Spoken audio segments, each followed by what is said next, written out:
To bandiraɓe bano anduɗon ni balɗe ɗo ko mi wi'a ñande asawe salinde ɗum waɗi kawtal gongal lesdi Naajeeriya wato ñalde Fulɓe. Ñandere nde hawti yimɓe ɗuuɗɓe nden bo e Naajeeriya diwalji ko watta bano 12 fuu ɗum heɓi waɗuki wato ñalande fina tawa Fulɓe ngam numtuki aadiji Fulɓe. To kala e diwal waɗa fu on gi'a e ɗum winda FUDECO to ngam majum Koode television noddani on ardiɗo FUDECO Alhaji Sa'adu wato Sali Sa'adu Nana ngam o wara o wolwana yimɓe ko woni FUDECO nden ko waɗi FUDECO taski wato waɗuki Ñalnde Pulaaku nde ɓe ngaɗi ñande asawe 12 lewru sapporu hitaande 2029. Professor Sali Sadu Nana jaɓɓama. Mi jaɓi sosai Modibo Usman. To nda ñandere nde ɗum waɗa yimɓe ɗuɓɓe gi'i ɗum waɗi ñalde Fulɓe e jihaji ɗuɗɗi e Naajeeriya. Ko mbi'atamin dow ɗon? To mi ɓesdani yettugo maɓɓe hokkugo yam babal ngal heɓa mi hirda be maɗa heɓa yimɓe pamta ko sahali. Ko hoosi babal Kenya kam ñalade Pulaaku huɓunde jihaji 12 bartuɗa mbiɗa ɗi FUDECO huwata e maaji. Nden bo ko waddi ñalade may kam ɗiftingo donuji meɗen fina tawaji meɗen nden bo ɓesdugo wato hokkugo Fulɓe Naajeeriya ɓesdana ɓe wato sembe be bo kawtal hoore be yaharugo lesdi yeeso be bo jonde jam. To dabareje may min gaɗiɗe heɓa ɗum fuɗɗa tan wato ɗum fuɗɗano ɗum wato ñalade Pulaaku fenunde heɓa bo ɗum feɗotira ñalade nde'e be ñalade asli en lesdi nde mobgal wato lesɗe duniya United Nations waɗi gaɗowal kala hitaande fuu wato feɗotira be ma'gal amma na les ma'gal wato wona ñalade Pulaaku e ɗon amma hayre ma ende feɗotiri be ñalade asli en lesdi gam ko waɗi kam Fulɓe no asli en lesdi Afrika fuu gam wakkati nasara en ngari wujjugo lesdi Afrika Fulɓe tawa e babal ngal biyetengal Afrika hande nano ɓe iwo banye wakkati Afrika waɗa wakkati ɓe sendi lesɗe ɓe ngaɗi Naajeeriya ɓe ngaɗi Cameroon e ko nandi be may Fulɓe lesdi Afrika so ɓe asli en lesdi Afrika ɓawaton bo mobgal lesɗe African Commission waɗi jomu anden ɓe ɗaɓɓiti ɓe mbi duroɓe e nder asli en lesɗe Afrika be bo yimɓe layɗe be yimɓe waɗoɓe diwgal nder yimɓe wato marɓe finatawa muɓen jogitiɓe finatawa so hanka wato ñalade nde Kenya ñalade seyo ñalade ɗiftingo wato tammude meɗen e jonde jam e hudugo ɓe leñi luttuɗi fuu. To ɗum ndaari a yi'ay wato hunde nde waɗama nder Naajeeriya jihaji ɗuɗɗi iri laabi ɗi e tokkuɗon ngam yiki ɗum heɓi ɗum waɗi ɗum ngam lattake Naajeeriya joni ta ndaari habaruji ɗum heɓata Fulɓe mbarama ko Fulɓe mbari ko Fulɓe nangama ko a'a Fulɓe ngaɗi ni jihaji goɗɗi ma tawa shaɗɗum pullo tokka dow lawol wanca mo hula to on yi a pullo ɗum wurtinma nder mota ɗum itta ɗum hirsuma ko ko nandi e majum to laabi ɗi e tokkuɗon ngam yiki e jihaji luttuɗi fu ɗum heɓi ɗum waɗi hunde ɗum na e umminki hakkilo. To min piili safi wato ɗum kam wato rantango wato ɗaɓɓutugo ndimumum nden bo ɗaɓɓutugo jonde jam ɗum humpiti lamlamɓe wato ɗum humpiti lamlamɓe a yi bana e lesdi Zazzau, lamɗo Zazzau hanko jaɓɓi moɓre nde, e nden ɗum yewtidino be maɓɓe diga aran ma. To a yi babe feere fu a yi lamlamɓe, a yi ardiɓe siyasa, be ardiɓe wato ungiyaji feere feere, wato moɓle feere feere ɗe Naajeeriya. Ɗum humpiti kala ko moye fu, ngam hanka waɗi wato ɗum umminayi hakkiloji yimɓe. A yi bana e ƴoola ba wiigo speaker state assembly hanko wari wolwi e nder wato ardiɗo majalisa jiha Adamawa e hoore mako ardiɗo majalisa kan o heɓi yaalirki babal ngal. Ardiɗo majalisa lesdi Adamawa o yaaliri babal mai, o tana pullo, o yaaliri babal mai, o seyake, nden bo o hokki seede fu, o artino o hokki seede, o wallitori, nden bo o wari be hoore maako. To nden e babe feere ma non a tawai wato ɗum FUDECO ɗaɓɓitayi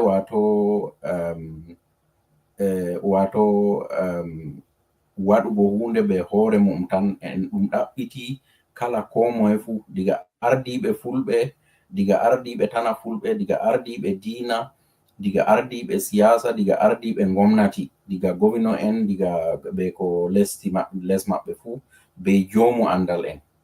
So FUDECO ɗaɓɓiti joomu andal en. A yi bana Zaria, a yi joomu andal en ɗuɓɓe kumpitama ɓe bolwi. To non e Jalingo, non e Borno, e Maiduguri, non e Sokoto, non e lesdi Jos. So a yi babe fu nde ɗum arti ɗum huudi be yimɓe, nde yimɓe killiti nano ɗum waɗa heƴƴa dow muɓɓen, ɗum umminayi hakkilo ko moye. Ngam yimɓe fu bo killitake yahargo Naajeeriya yeeso ɗo sai to yimɓe kuudi. Wala lenyol feere go'otol foti yara Naajeeriya yeeso ko Afrika, sai wato lenyi fu be siyasaji fu to kuudi. So hanka waɗi wato ngiɗa yimɓe fu seyake, ngari, tawama e babe ɗeɗen to ngaɗɗen humtoji ɗi mai Kenya, jihaji 12 mai fu. To jon lattaki a andi Fulɓe e woodi kawte ɗuɗɗe, nden bo a lattake joni a woodi kawtal banda FUDECO e woodi kawte goɗɗe ma ɗe gonɗa nder muɗum. Ko waɗi giɗa kawteji Fulɓe ɗi en godi ɗi ɗuɗɗi amma ɗi ɗuɗa humtanki Fulɓe haaje mum?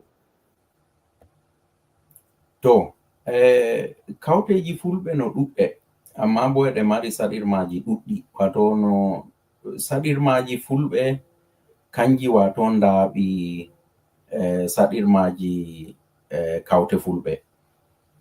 Wato a yi Fulɓe mari saɗirmaji e lesɗe fu, saɗirmaji durngol, saɗirmaji wato wonugo ɓiɓɓe lesdi mai ko bo asliku lesɗe. Nden bo Fulɓe mari saɗirma ko rarani diina, ngam kaɓeji diina fu e nasta nder kaɓeji Fulɓe. To nden Fulɓe mari bo saɗirmaji ko rani jangirde, e ɗuɓɓe Fulɓe jangayi ko bo jangayi boɗɗum. To nden Fulɓe bo ngala wato nder filuji towtuɗi e nder lesɗeji. Jonta bana Koode Radio na yi a mari darogal habaruji, to amma na Fulɓe ngala irin dabareje ɗe. To kuje ɗe hanƴen ndaɓata kawteji Fulɓe. To mi yi'a bo fahin ko ɓuri damugo en min kam mi yi'a wato soyde ardungal, wato soyde ardungal boɗngal. Fulɓe eɓe taski huugo, amma ɓe ngodi haaje yimɓe ardotoɓe ɓe bo be adilaaku. Ardotoɓe ɓe na gam nyama ɓe, na gam mbidina ɓe, na gam nanga ɓe, na gam maɓɓa ɓe, gam kuuda be maɓɓe. to wato en godi soinde irin ardungal ngal e ɓawo ton bo en godi wato saɗirma siyasa, wato yimɓe kosa siyasa je laamuji e nga'ata nder kugal leñol. To goɗɗo naftorake gite darolle siyasa tan yi'irata kuje fuu e ɗum senda yimɓe, e wodi haaje wato fulɓe nasta siyasa diga hukumaji pamari wato council ji, diga wonugo councilor ha wonugo wato nastugo majalisaji, wato babe ardiɓe hukuma laamu pamara, lattoɓe majalisa jiha, majalisa laamu leddi ndi funi ko nandi e majum diga dow ha les. En godi haaje mai sosai, nden bo fulɓe e nasta alhamdulillah, fulɓe kam paɓɓi nder laamuji. To amma e wodi haaje wato goɗɗo itta gite darolle siyasa to e huuda be leñol. Gam ɗume? Gam to a siyasa kaja, min emi siyasa kaja, e hani wato kuuden e leñol kam tokken lawol go'o, kombowal go'otal, amma ta sen wato latto ga a ɗon misali to a Naajeeriya jam'iyya APC ko gonɗo jam'iyya PDP, e Cameroon a ɗon CPDM, ko min mi ɗon SDF, ko mi ɗon UNDP, e pat meɗen lattoɗen to en fulɓe to en jahi waɗugo siyasa bo ko ɓe ngaɗa siyasa muɗum, amma to ɗum wari wolwanki fulɓe to lattoɗen mbiyen enen fulɓe tan ko wanten, to mi faami ko mbiɗa ko. Yowwa non gam leñol bana juriya. Ta wodi debbo ma be ɓikkon ma be sakiraɓe ma, to yiɗi ɓe ngona nder jam'iya ɗume fu, a fotayi wato e saare sendaɓe ɗum jam'iya ɗum ɓe ngoniri. Ko ɓiɗɗo ma ko sakike ma feere yehi natti jam'iya feere, a wiyata to wari e ma mbiyamo min Alhaji Shehu Usman mi yiɗayigo ma ɗo gam an nasti jam'iya kaja. To e wodi haaje itten gite darolle siyasa to en kuuda e leñol, heɓa gam siyasa e wadda sendol. To soja en sendiɓe bo nyamata kono, wato soja an nattino soja andi wato soja sai wato hauta sai ɓe hautade wato ɓe ɗowtare be bo huudugo, wato ko turankore wiyata unity. Pullo to woni fu, pullo ladde be pullo wuro fu, pullo fu no go'o, be pullo laamu be pullo gaynako fu no go'o. Amma e wodi haaje wato kawtal hoore, nden bo e wodi haaje soyde yaware. Moy fu e wodi leggel ngel waddata e yite mai, moy fu e wodi ko waddata dow kuuɗeji ɗe. So hankam yiyata ko damata kawte ɗe ñawuji gonɗi nder leñi men ndasoto nasta nder kawte men. So emi yi'a to ɗum wo'ini ardungal, ɗum itti wato gi'eje siyasa, nden bo ɗum mofti seede gam leñol meɗen bo e wodi ñaw feere, wato soyde ittugo seede resa waɗa jawdi nder hunde. So ɓe giɗi hunde fu hunde mere sai merejo. A tawan ɗuɗa fu neɗɗo to laamu nangi ɗum bana mbiyen ko police to nangi neɗɗo, a tawa o wawa o itta ujuneje o hokka, to ni ɗo laamu nangi mo. Amma hunde ko nafata fulɓe, ko ɓiɓɓe mako ma na fulɓe ba, ɓiɓɓe mako o itta o sodana ɓe ko o yoɓana ɓe jangirde e ɗum saɗanimo, amma o wawai o sora ɗaali ɗiɗi ɗaali tati, o wawai o waɗa ko waɗata fu ngam yiki to laamu ittimo ngam nangimo ngam o itta semtende, ɗum fu o wawai waɗuki ɗum. Amma to ɗum hunde ko warani woje ko wallitata fulɓe bano mbiyata, to mi faami hanjum woni enen en ittata ceede kuwanen hoore meɗen ko nafata leñol. Ɗo kam fakat ba non mai mi yi'i, non mai bo e huwa gam kala to a yi wato kawte kala tana meɗen pat, a tawai kala alat fu ɓe joɗoto ɓe mofta seede, nden bo ɓe ngaɗa e seede ɗuɗɗe e ko ɓe kuwata. Amma enen bo wato en mari na'i, amma kawte men bo ngala ko gertogal. Noy enen goni yimɓe na'i, en nyamna Abuja, ɓuri nayi ujuneje kirsete Abuja nde weeti fuu, nayi ujuneje kirsete e Lagos. Nden enen bo kawte meɗen ko gertogal en ngala. Ɗo kam na yahayi. Nden bo ɗum yahadayi be Pulaaku. En mari jawdi amma kawte men bo mara jawdi.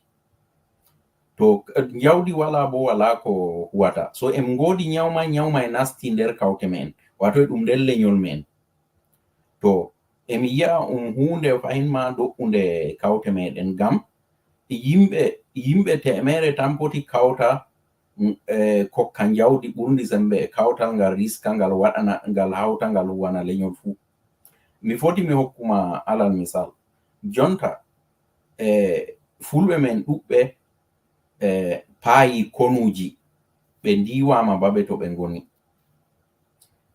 Ko haɓre riwi ɓe, ko bo taadiɓe feere en wato ɗan banga en ndiwiɓe, ko bo halluɓe waywayɓe fulɓe ndiwiɓe babe, remoɓe ndiwiɓe, ko bo konuji bana e Cameroon ko konu Ambazonia ko konu feere riwi yimɓeji meɗen ɓe fuu ɓe doggi ɓe natti nder gure. A tawai wato fulɓe ɗuɓɓe ardiɓe, a tawai duuɓi 10 ɓe ƴamayi yimɓe ɓe onon kan no mbaɗon. Ko ƴamugo ɓe tan wayne e onon kam on ndiwama e Bonyi State. Joni kam to gonɗon no mbaɗon. Nayi mon fuu te'etama, gure mon ngulama. Ko bo wayne Boko Haram te'ti nayi mon fuu, mbari woɓɓe moɗon. To joni kan no mbaɗon. A tawai yimɓeji meɗen fulɓe ardiɓe marɓe yaakeji, marɓe bawɗe, marɓe iko, ko ɓe minista en, ko ɓe mawɓe, a tawai wato ɓe ƴamanta yimɓe meɗen widoɓe.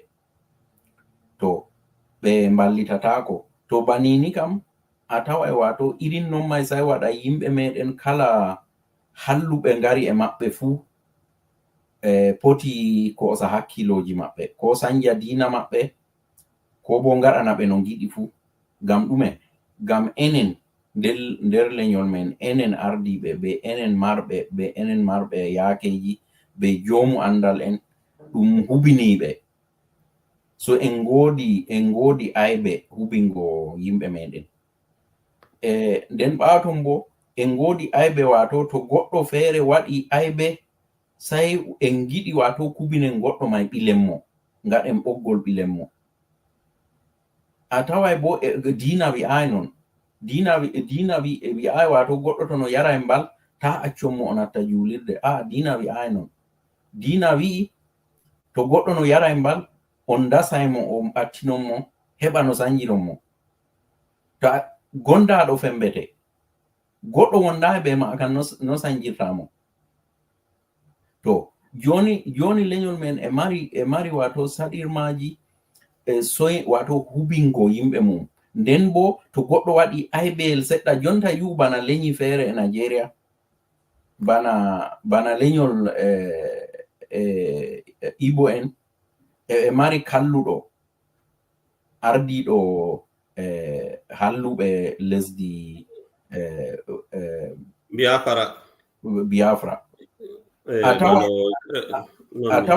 A tawai emo maɓɓi, a tawai ɗan siyasa en fuu be mawɓeji lesdi mai fuu en jaha e maako e kokka mo baabal ɓaawo e mbolwa dow inde maako. Nden a tawai bana kalluɗo Eurobanko en, on ɗon mbiyeteɗo Sunday Igboho, jahuɗo sankiti wuro sarkin Fulani Oyo. Mbari yimɓe e waɗi ka e video, soodi balmi, haɓi ɓe wato be police en, haɓi be security services, doggi dilli yaasi nanga ton maɓɓa warti. Nden a yi'ai mawɓeji maɓɓe bo e mbaawi mo. Gonga. A yi'ai, mi wi'ai wato enen kam mbaawen halluɓe, ta en mbaawu halluɓe. Amma to goɗɗo men waɗi aybe, en poɗumo gadden mo taki meɗen heɓa sanje mo. gam to a hubini goɗɗo kam nden kam kalluɓe ngara e ko'sa mo to o wiɗi bo ko ndiyam nde wonni kuje maako fuu ko konu riwi mo enen en jahay kolluɗen ɓe enɗam en kubiniɓe nden kam garɗo fuu no hosay ɓe a yi joni bana yimɓe sanjoɓe diina to ɓe ngari ɓe artira yimɓe ɓe may wato hubinaɓe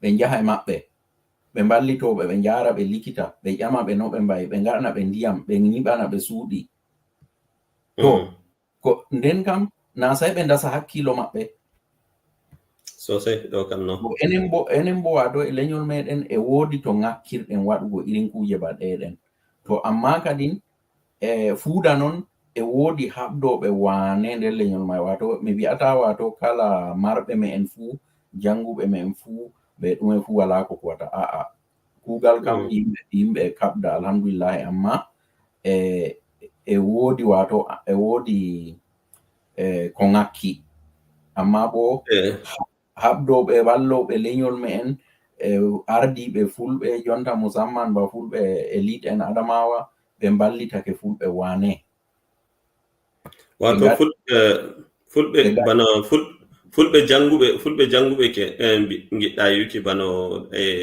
diwal adamawa aɗon yi'a bano janguɓe maɓɓe woodi ko ɓe dari ɓe ngaɗi sosai ngam wallutuki fulɓe kenan non bana janguɓe jonta ɓe ngaɗi bano medic education fulɓe ngaɗi ɗum bana kawteji ɗe ɓe ngani fulɓe ba paare ba kore ɗum fu fulɓeji ngaɗi ɗum to e woodi fulɓeji feere ma ardiɓe ko keɓnoɓe siyasa mi foti min nodda inde bana malam isa yuda o walli fulɓe bana gowinojo no bauchi adamu muazu garanoɗo assembly amin e kano o wallino fulɓe eɓe mballa bo e woodi ɗuɓɓe balloɓe amma ko mi wi'ata kam e ɗum ŋakki to nden bo fahinta ɓe jo'o mballita kiba ɓe nane no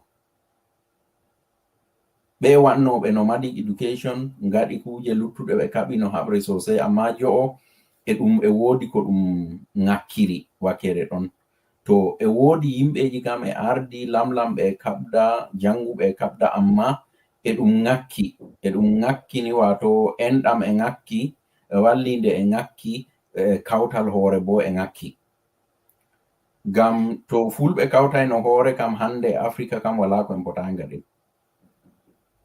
jawdi e ɗon andal kuje fu e ɗon to joni en guytu dow kawtal FUDECO jihaji noye FUDECO ɗum woni kawtal fulɓe ngal ardaniɗa joni e Naajeeriya e diwalji noye ɗum yahata ɗum tawa FUDECO to e Naajeeriya wato babeji to min mari ni lycée be darange kam wato jihaji 13 ko ɓe mbiyata states nder maji bo e yahana wato bana hukumaji pamari local government ji 15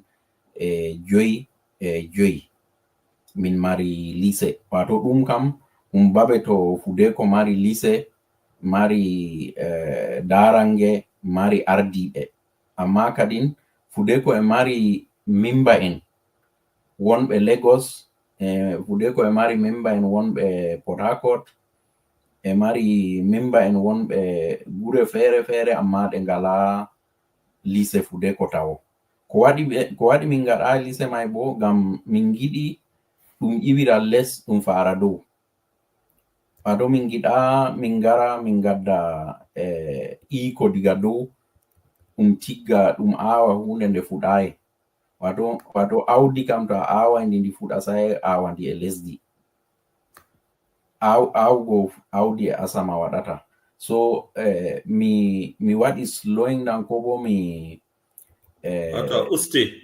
ɗusti ko bo mi derfi wato yajjingo FUDECO yimɓe ɗuɓɓe ƴamino ngaɗa e FUDECO ma min ngaɗa gam min keɓa nden bo ɓawa ton no min subta yimɓe ɓe min numata paami deidei yahdu FUDECO may paami deidei ko min giɗi waɗugo na FUDECO na kawtal giɗngal wato na siyasa na no ɗum yahay suɓi so na haala lambaji waɗugo yimɓe ujuneje haala ɗaɓɓutugo foɗɓe kuwa nden bo faamuɓe. So joni ɗo emin mari jihaji 13 nden bo alhamdulillahi ɗi pat e ɗi kuwa, nden bo to kala fitina wurti fu ko min ngala lise ton min kuwi dow ton bana e Oyo, bana min kuudi ɓe yimɓe heɓɓe fitina bana e Bonyi State, bana yimɓe riwanoɓe Niger State e Kebbi, babe to min ngala e Zamfara, babe to min ngala lise, amma emin godi yimɓe bana e Zamfara, emin godi yimɓe ɓe min kuudi ton mimba en FUDECO bana lawye en wallitotoɓe yimɓe. So emin jihaji 13 be hukumaji pamari bana 15, amma kala babeji kam pat ɓurna fu FUDECO e huwa ton ngam emin godi yimɓe wato mimba en wonɓe ton foɗɓe ndara gewtida be yimɓe. To a yi FUDECO kawtal ngal duuɓi musamman duuɓi 5 ko keɓɗen ɗereji, nden bo duuɓi 7 ko ngal fuɗɗi pat. So woodi haaje ngal mawnira seɗɗa ko ngal mawni ngal ɓuri duuɓi magal ma ko mi yiyata joni kam. To amma kadi ɓingel kam sai to ladi nden ummo daro nden fuɗɗa doggugo, amma mi yi'a FUDECO ladi ummake doggi fu ndego nde amma ɗume woni a nder yimɓe kafiɓe FUDECO e saare ma jahanoɗen jooɗiɗen, so a andi ɗum fu ko fuɗɗi sai ni raaroɓe men kam anda. To amma ɗume woni ainihin nufo ko miijo tigguki FUDECO ko FUDECO joni min to emi heɗito ko emi nana FUDECO mi yiɗi anduki ɗume FUDECO yiɗi waɗuki, ɗume woni ɗum nasara wi'ata wato objective maɓɓe, ko ɗume woni miijo maɓɓe ko ɓe nufi ko FUDECO yiɗi waɗuki. Ngam andi fulɓe ngodi kawte ɗuɗɗe bano mbi'uɗen, hamɓe FUDECO ko kawtal FUDECO ko ngal yiɗi waɗuki.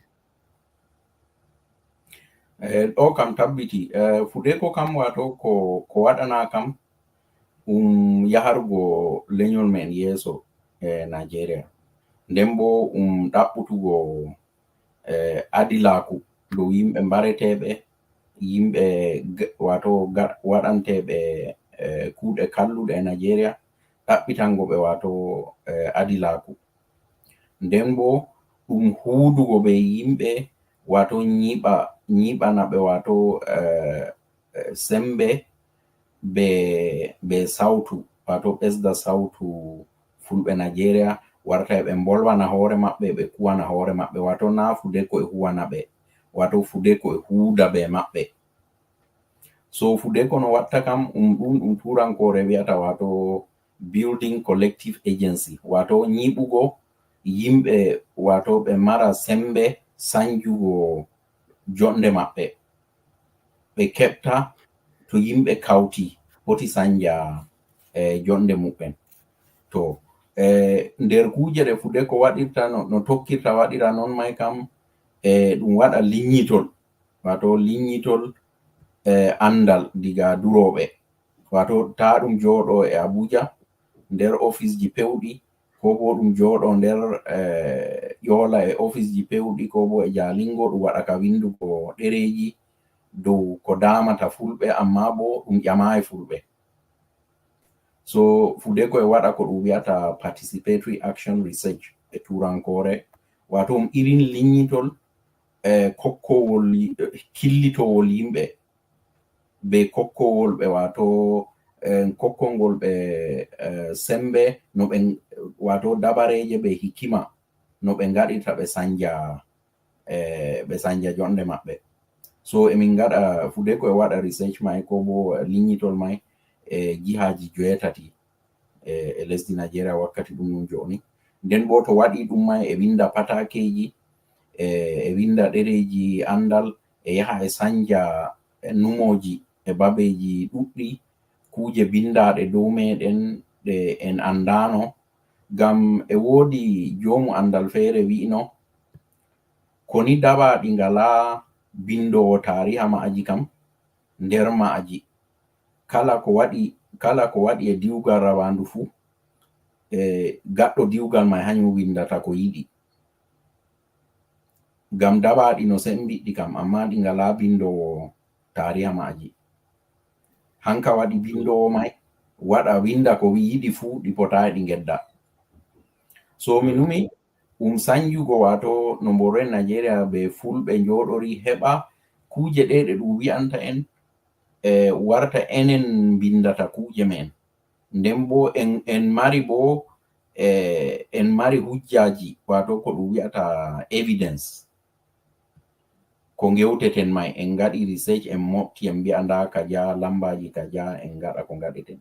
So ɓaaton bo FUDECO e wallito e jangille min gaɗi jangille ko yahata 10 wakkati ɗum joni e nder jihaji 5 lesdi Nigeria, maɓɓutugo jangille ɓe hudugo ɓe nomadic commission ɓe yimɓeji feere hukumaji pamari ɗi jangille ɗi les. Alal misal mi hokkuma wato e Maayo Inne e Adamawa min artino min balliti ɓikkonde hon 13 e ɓaawo ton baabiraɓe ɓe saaroji ɓikkon mai mbi na kon pamɗi hamɓe bo noye luttuɓe bo, nden min gaɗi jangirde ton jonta ɓikkon e ton ɓuri 200 e jangirde mai. To e babe feere bo min yiɓi jangille ba e Nasarawa, ba e Taraba State, ba e Kaduna State. FUDECO members kawti seede yiɓi jangille e jibaji. To nden bo min ballito jangingo ɓiɓɓe hitaande nde hikka min ɓe ardiɓe FUDECO njoɓo minon 9 min kawti seede e jibaji amin min joɓani ɓiɓɓe 800 e ko yowi school fees hitaande nde 2024. Nden bo nder ardiɓe FUDECO goɗɗo ƴefti hokkugo scholarship ɓikkon feere e yoɓana kon hitaande fu ha kon timmina. Emin gaɗa irin mai emin ɗaɓɓita no min ballirta e jibaji amin emin ɗaɓɓita bo e yaasi no ɓe nane makko ƴamaynomi to keɓirton ceede dogginki kuuɗe mon ɗe lattaki ɗum yi'a kuuɗe ɗe dogginton e ɗum yimɓe e ndaara on gaɗi ɗum to goɗɗo yiɗa e anduki to keɓirton ceede ɗe keɓiɗe FUDECO waɗirta kuuɗe mon bano fuɗɗuɗa wolluki ɗo hanjum nane wanginnomi mi nana labɗum diga ha maɗa. To seede amin ɓurna fu kuje ɗe min gaɗata e ɗe iwi babe ɗiɗi. Go'o kam eɗe iwi wato ko ɓe mbi'ata partnership wato huudugo ɓe kawte goɗɗe. Alal misal bana min giɗi heɓugo jangirde e babal feere min poti min ɗaɓɓita kawtal feere gaɗowal jangille ko bo gaɗowal bohol min gewta ɓe maɓɓe ɓe ngaɗa bohol mai dow min ga'ada kadi be partnership min kuudira non. To ɗiɗi mai bo min burtina seede e member en e sooda e ngaɗa register boro 5 kala member fu e sooda carte wato o mara dandite FUDECO. Nden bo woɓɓe kokka seede wato sahuji nder member en FUDECO. To ɓaawoton bo min keɓa seede e ko ɓe mbi'ata siri project bana liñitol ngol min gatta e jihaji 9 ɗo seede mai burtake en gomnati UK wato England be gomnati Canada e ɓe ngodi lise maɓɓe ɗe yahargo yimɓe yeeso ɓe mbi'ata international development. Liseji mai ɗon seede mai burti. To seede mai nam seede ɗuɗɗe amma kuuɗe amin kam ko min killiti kam to a huudi be kawte ɗuɗɗe a waɗai kuje ɗuɗɗe. Nde min puɗɗi school bana e Maayo Inne min ɗaɓɓiti nomadic commission nomadic commission waddani ɓe ɗereji ɓe kujeji, nden min ɗaɓɓiti hukuma jangille pamarum waddani ɓe janginowo e ko nandi ɓe may. To nden bo to min ballitoto yimɓe fayuɓe konuma min jaha ko e lise gomnati, amma kadi min keɓayi wallinde e lise gomnati kam min meeɗa min keɓa ko kobo. Amma ko min puɗɗuno ko puɗɗunoɗen min keɓino wallinde wato kare hokkugo yimɓe fayuɓe kono e Adamawa be Taraba State e nder nema be sema. Amma ɗon kam nde go'o tan ɗum meɗayi. Min meeɗa min keɓa seede e gomnati Nigeria, ko hukuma pamarum, ko hukuma je jiha, ko hukuma je ko mbiyoton gomnati tarayya, ko bo federal government. So ɓurna seede amin fu min ngala seede ɗuɗɗe, amma min ngodi ɓerɗe mawɗe to kujeji ɗe fu. To joni e yiki maɗa lattaki en ngodi kawte fulɓe ɗuɗɗe bano mbinomi nane, bako maɓɓen taskaram ko wolde men nde'e, ko waɗi mbi'ata en ngodi fulɓe ɗuɗɗe amma fulɓe e nder tosku, ko ɗum waɗata ngam yiki ɗum ustani fulɓe billaji ɗi ɓe ngoni ɗi e joni, ngam na leydi Naajeeriya tan, na Cameroon tan, to a ndari lesɗe ɗuɗɗe fulɓe ɗon nder billa. Iri laabi ɗi e hani ɗum tokka ngam yiki fulɓe ɓen ma e hoore maɓɓe ɓe famti ɓe darake ɓe kuwani hoore maɓɓe, ngam na lallai ko ɗume sey wallinde wari diga yaasi, hani enen daroto ballita hoore meɗen. Mi anda ko waɗi ko ngi'ata ɗum waɗata ngam joni en ngodi ɓillaji ɗuɗɗi.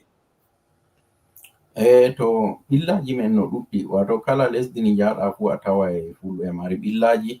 Goo kam haala durngol be no gaɗirten durngol, nden bo e woodi kaɓe siyasa be kaɓe diina ɗe ɗum yerɓata nganyandi diina be heƴƴa diina be heƴƴa lenyaku, ɗum yerɓata dow fulɓe. Wato yimɓe feere ngaɗa kalluɗum nder fulɓe, nden ɗum jumla fulɓe fu, ɗum wi'a fulɓe fu no halluɓe, heɓa no ɗum mbarira fulɓe. Ɗo kam nden bo nder lesɗe feere gomnatiji may kanji ma ɗi kawti be halluɓe may ɗi giɗa fulɓe. To mi yi'a wato no nyawdirten kuje ɗe kam, wato nyawndigu ko rarani fulɓe ɗo, sai nyawndigu may ngu wona wato ngu sahalo wato keeri lesdi.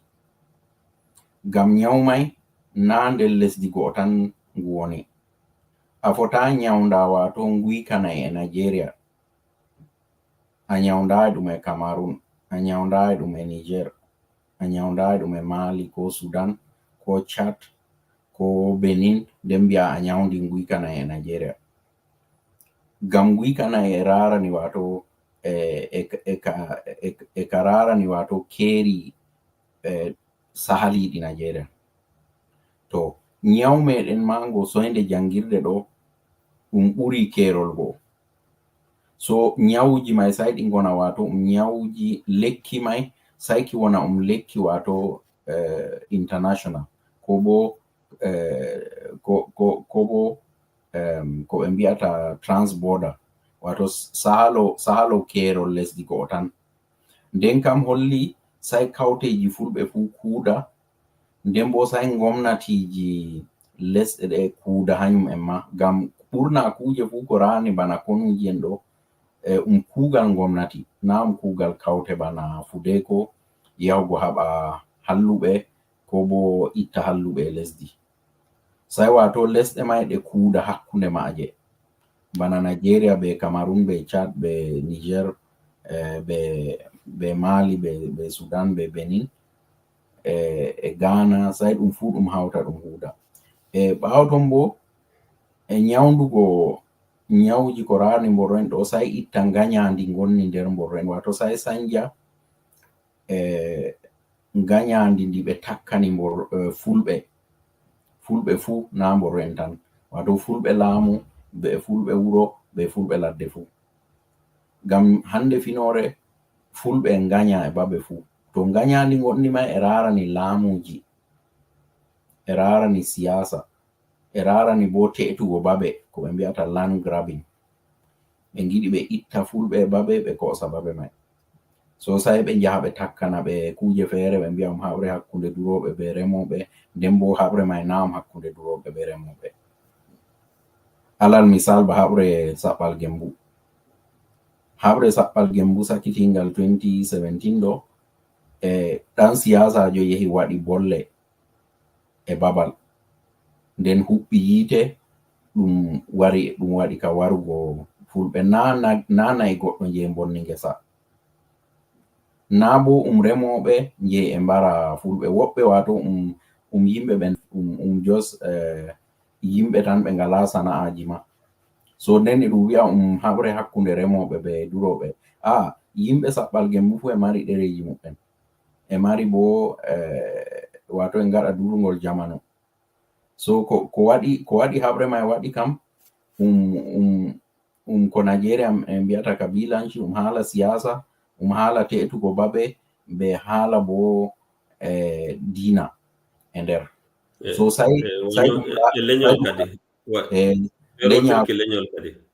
feerotirki leñol, sai ɗum rara joni kam lekki no ɗum ittirta nganyandi tokko nganyandi ndi wangori e ɗan jarida e darolle habaruji, bano jaridaji, bano TV, bano television ko nandi maji, bano social media, wato laylaytol lantarki kesol, be wato kujeji ɗe sai ɗum itta nganyandi mai, ngam nganyandi mai hayri yerɓata kaɓe.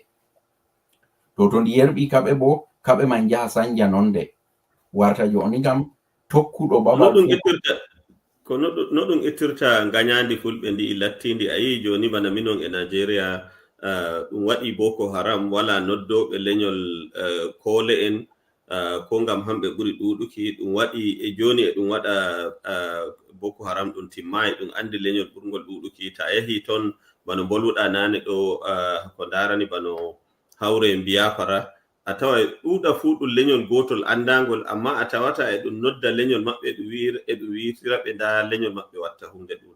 to ɗume no ɗum tokkirta ngam yiki fulɓe ma ɗum itti haala nganyandi ndi, ɗum to goto waɗi wonnere sai ɗum moyta ɗum fu ɗum hawta ɗum e dow leñol fulɓe bano waɗete joni.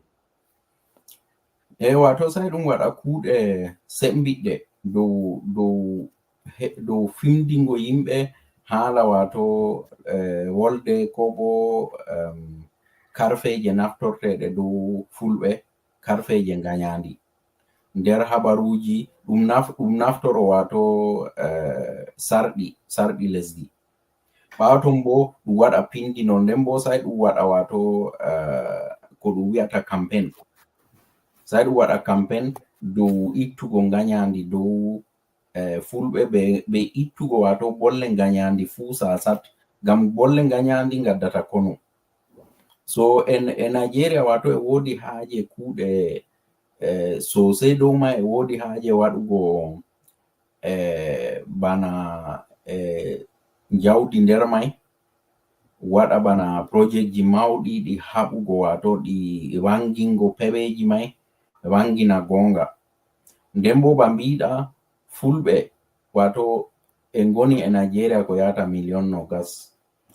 nder maɓɓe wato waɗai kasi go'o nder te'emere, wato waɗai 1% fulɓe halluɓe nder fulɓe 1,000,000.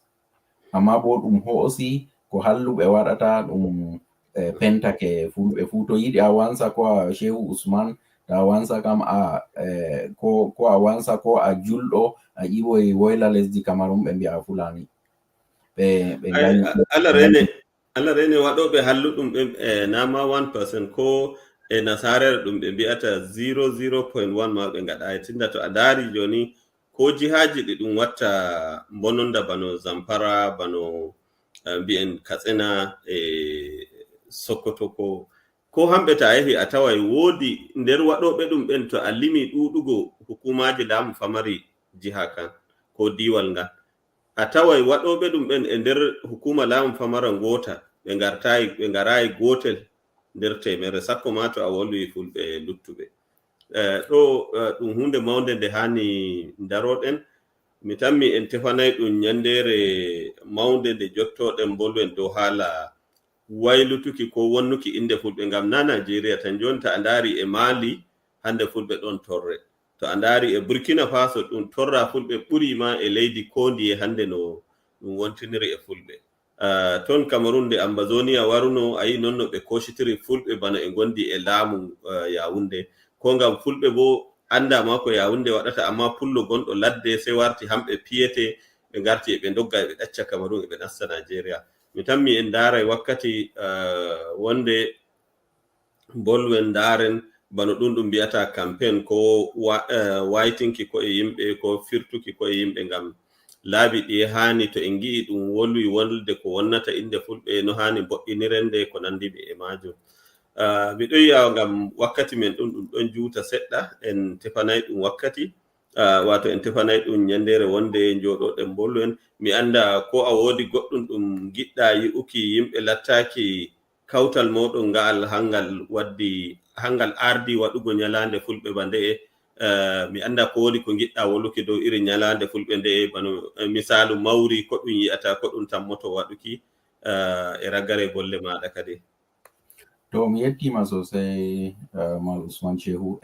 Ko mi wi'ata kam ɗum FUDECO waɗi hikka kam wato fonduki yi'a no ɗum salorto. To amma ɗum huwi sosai yimɓe jaɓɓake nyalade mai. Ko mi wi'ata kam wato fulɓe pat be fulɓe fu ngaɗa nyalade Pulaaku nde lesdi duniya fu diga mawri. Nden bo nyalade mai nde wona nyalade subtande nde anda hitaande fu ɗum waɗa humto, wato humto Pulaaku.